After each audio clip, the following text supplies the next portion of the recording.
नमस्कार, मैं हूं आपका दोस्त विजय विद्रोही। आप मुझसे जुड़ चुके हैं, इसके लिए आप सबका तहे दिल से शुक्रिया। अगले 8-10 मिनट आपसे जुड़े रहने की कोशिश करूंगा। तो प्रधानमंत्री नरेंद्र मोदी ने देश की 140 करोड़ की जनता को वो सच बता दिया जिस सच को देश की 140 करोड़ की जनता पहले से जानती थी। जानते तो मोदी भी थे, लेकिन बोलने से हिचकिचा रहे थे। बोलने से इसलिए हिचकिचा रहे थे क्योंकि बंगाल जीतना था, असम जीतना था। प्रधानमंत्री नरेंद्र मोदी ने देश की उस 140 करोड़ की जनता को डरा दिया जो पहले से डरी हुई थी।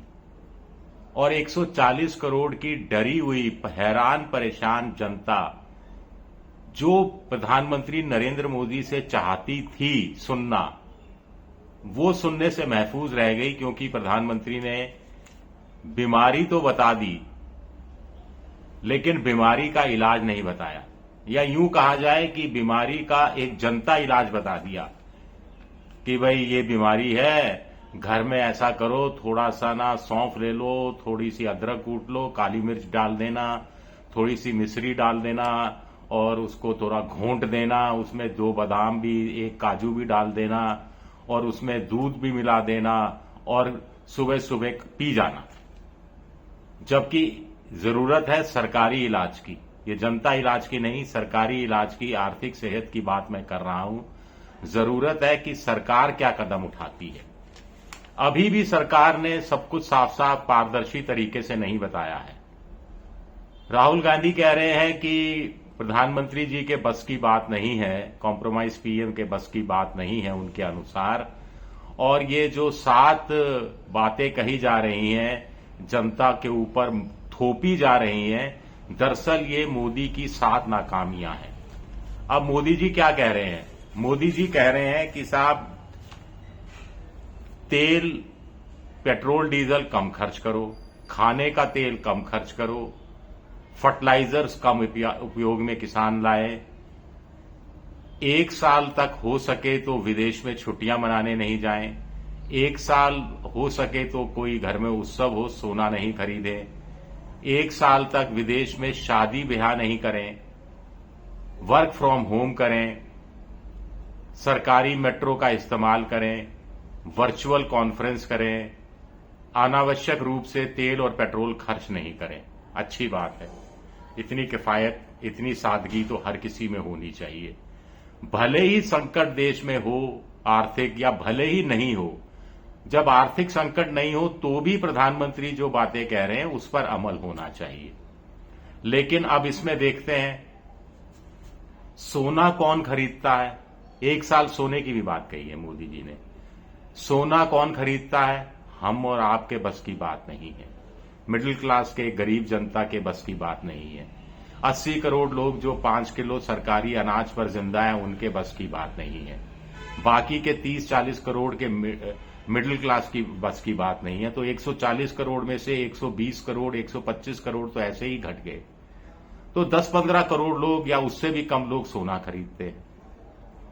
विदेश छुट्टियां मनाने कौन जाता है? कुछ चंद करोड़ लोग जाते होंगे। विदेश में अपने बच्चों की शादियां कौन करवाता है? चंद लाख लोग होंगे कुछ। और खर्चा कितना होता है इस पर? हर साल 6 लाख करोड़ का सोना खरीदा जाता है, 3 लाख करोड़ रुपया विदेशी यात्रा पर होता है। तो ये जो वर्ग है, अमीर वर्ग, कॉरपोरेट जगत का वर्ग, जिसकी आर्थिक सेहत पिछले 5 साल में दुगनी हुई है, जिस कॉरपोरेट जगत का मुनाफा बहुत तेजी से बढ़ा है, उसको क्या मोदी जी ने सिर्फ नसीहत दे दी देशभक्ति के नाम पर? या उन पर कोई टैक्स लगाना चाहिए था कि सोना जो खरीदेगा उसको अतिरिक्त टैक्स देना पड़ेगा? वेल्थ टैक्स लगाया जा सकता है। जो विदेश जाएगा घूमने फिरने के लिए उसको टैक्स ज्यादा देना पड़ेगा। जो विदेश में पूंजी लगा रहा है उस पर आप रोक नहीं लगा सकते क्या? आपके तो सब मित्र हैं। जो कॉर्पोरेट जगत के लोग विदेशों में रिसोर्ट से लेकर विला से लेकर तमाम चीजें संपन्न वर्ग खरीद रहा है, उस पर आप रोक नहीं लगा सकते क्या? आपके तो मित्र हैं, देश हित में क्यों नहीं वो आपकी बात से सहमत होंगे? फिर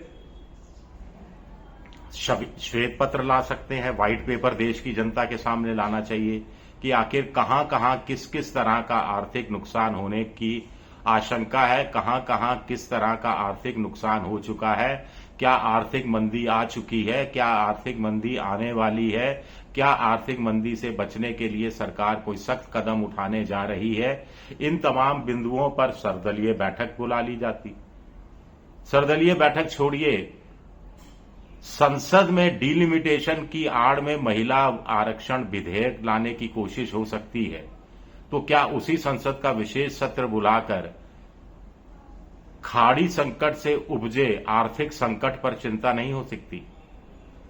खैर, फिर कुछ लोग ये कह रहे हैं कि खाड़ी संकट तो 28 फरवरी से शुरू हुआ था, लेकिन देश की आर्थिक दशा दिशा को लेकर तो अर्थशास्त्री पिछले 1-1.5 साल से सवाल उठाते रहे हैं। शेयर बाजार पर इसका असर लंबे समय से देखा जा रहा है। इस साल अकेले जनवरी में जो एफपीआई है, फॉरेन पोर्टफोलियो इन्वेस्टर, उन्होंने 2 लाख करोड़ रुपया शेयर बाजार से विड्रॉ कर लिया। क्यों कर लिया? क्योंकि उनको देश के आर्थिक तंत्र पर यकीन नहीं, भारत सरकार की आर्थिक नीतियों पर भरोसा नहीं। पिछले साल 12 महीने में 1.66 लाख करोड़ रुपया एफपीआई के जरिए वापस ले लिया गया था, लेकिन इस साल जनवरी, फरवरी, मार्च, अप्रैल 4 महीने में 2 लाख करोड़ रुपया मार्केट से गायब हो गया। जनवरी में तो पता नहीं था कि 28 फरवरी को खाड़ी युद्ध शुरू होने वाला है। तो ये सब क्यों हुआ?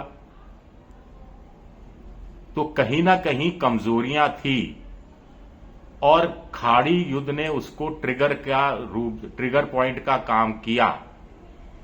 एक सवाल ये उठ रहा है कि सादगी, एक गालिब का शेर से ही बात कर लेते हैं कि काबा किस मुंह से जाओगे गालिब, काबा किस मुंह से जाओगे गालिब, शर्म तुमको मगर नहीं आती। तो सादगी तो ऊपर से दिखनी चाहिए। जनता तो प्रधानमंत्री जी के साथ है, 140 करोड़ जनता साथ है, मैं भी साथ हूं। उनकी साथ जो वचन है, कस्में हैं, जो भी वादे हैं, उनको भी मैं निभाने के लिए तैयार हूं, जैसा देश की 140 करोड़ की जनता तैयार है। लेकिन उदाहरण तो सामने रखें खुद प्रधानमंत्री जी।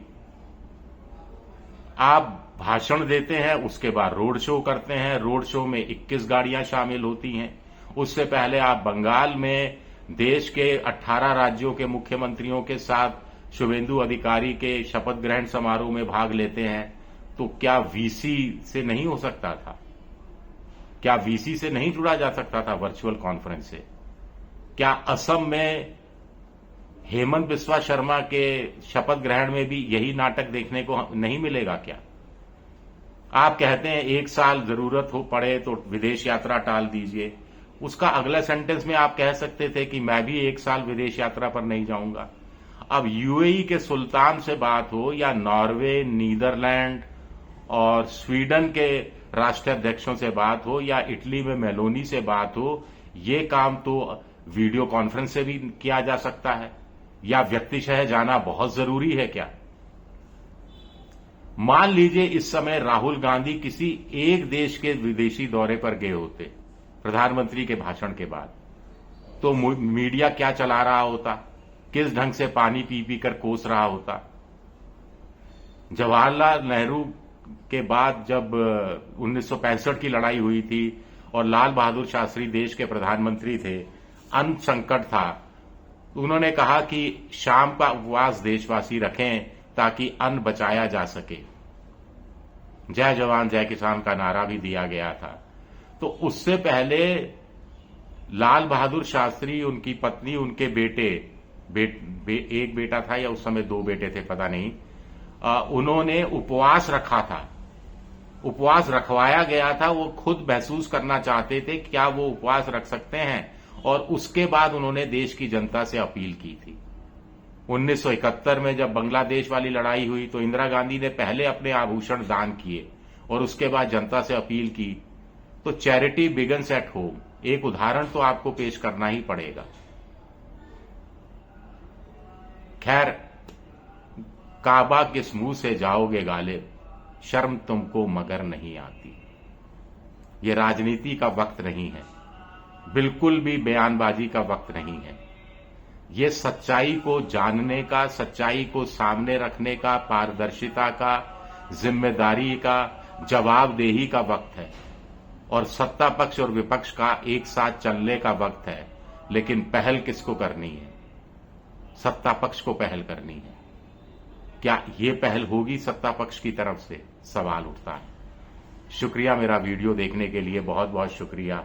पसंद आए तो लाइक कर दीजिए, शेयर कर दीजिए, सब्सक्राइब कर दीजिए और बहुत संभव हो तो मेंबरशिप ड्राइव में भी चले जाइए।